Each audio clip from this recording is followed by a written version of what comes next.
मी आपला कृषी मित्र अजय आवाळे, सह्याद्री बायोटेक कंपनीचा प्रतिनिधी. तर आज आपण आलेलो आहोत श्री दादाभाऊ गायवट, राहणार गोंदगाव, तालुका वैजापूर, जिल्हा छत्रपती संभाजीनगर यांच्या मिरचीच्या प्लॉटवरती. यांच्या मिरचीच्या प्लॉटला आपण सुरुवातीपासून हे नियोजन देत आहे. म्हणजे आपण सुरुवातीपासून त्यांना जे सह्याद्री बायोटेक कंपनीचे जे प्रोडक्ट दिले आहे त्याचे रिझल्ट त्यांना कसे आले व किती टक्के त्यांनी सह्याद्री बायोटेकचे प्रोडक्ट वापरले आहे हे आपण त्यांच्या तोंडून जाणून घेऊ. नमस्कार. मी सह्याद्री बायोटेकचे प्रोडक्ट वापरतो आहे. पहिल्यापासूनच वापरतो आहे. पहिल्यापासून म्हणल्यापेक्षा आम्ही जवळजवळ 4 वर्षापासून वापरतो आहे. 4 वर्षापासून आम्ही बॉन्ड, ZX100 आणि त्याच्यानंतर कोनाग वापरतो आहे.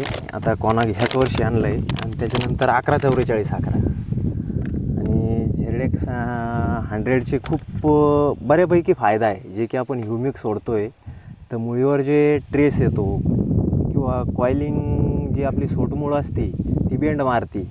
तर आपण ZX100 सोडल्याच्यानंतर बऱ्यापैकी कॉइलिंगवर पण काम करतं आणि मुळावर चांगलं प्रभावी. हा, म्हणजे सुरुवातीला तुम्ही जे रूट झोनसाठी मायक्रोरायझा वगैरे देता त्याच्यापेक्षा आपल्याला त्याला ऑप्शन आहे. त्याला ऑप्शन म्हणून वापरतो आम्ही. वापरता पहिले तुम्ही मायक्रोरायझा वापरत पहिले मायक्रोरायझा ह्युमिक वापरायचो. पण आता जसं ZX वापरतोय जे की आपण जेलमध्ये येतं त्याच्यामुळे रिझल्ट म्हणजे रूट नसल्या तरी ते रूट डेव्हलप आणि जे आहे त्याला वाढवण्याचं काम करतं. बरोबर. अजून तुम्ही रायझोम, कॅल्शियम, रायझोम तर आता आणलेलंच आहे. रायझोम, कॅल्शियम हे त्याच्या बरेचसे म्हणजे ओके, काही अडचण नाही. तुम्ही किती टक्के सह्याद्री बायोटेक कंपनीचे प्रोडक्ट यूज केलेले या प्लॉटला? आतापर्यंत तरी सरासरी 60% आसपास आहे. बरं. 60 ते 70%, 30% इतर मॉलिक्युल आहे. बरं. तुम्हाला आम्ही जे सह्याद्री बायोटेक कंपनीतर्फे नियोजन देत आहे ते तुम्हाला योग्य वाटतंय का? हो, योग्य आहे ना. तर तुम्ही बघू शकता हा प्लॉट जबरदस्त डेव्हलप झालेला आहे. ब्रँचिंग वगैरे, फ्लावरिंग वगैरे एकदम जवळून घ्या थोडं.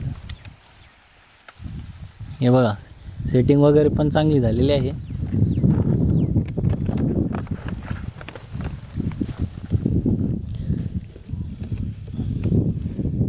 इकडे आहे. बरं, बाकीच्या प्लॉटमध्ये समजा तुमच्या आसपास एरियामध्ये भरपूर प्लॉट आहे. मिरचीचं कमीत कमी 500-600 एकर क्षेत्र असेल आसपास. तर बाकीच्या प्लॉटमध्ये आणि तुमच्या प्लॉटमध्ये फरक आहे का? हो, फरक आहे. बाकीचे मिरची जवळपास व्हायरसनं गेलेली आहे. तुमची मिरची कमीत कमी 90% तरी अजून 10%तच फक्त खराब झालेली प्रॉब्लेम. तर तुम्ही शेतकऱ्यांना सांगू इच्छिता की हे प्रोडक्ट वापरायला पाहिजे? 100% वापरायला पाहिजे. बरोबर. धन्यवाद शेतकरी मित्रांनो. तुम्ही सह्याद्री बायोटेक कंपनीचे प्रोडक्ट यूज करा व असे रिझल्ट बघा.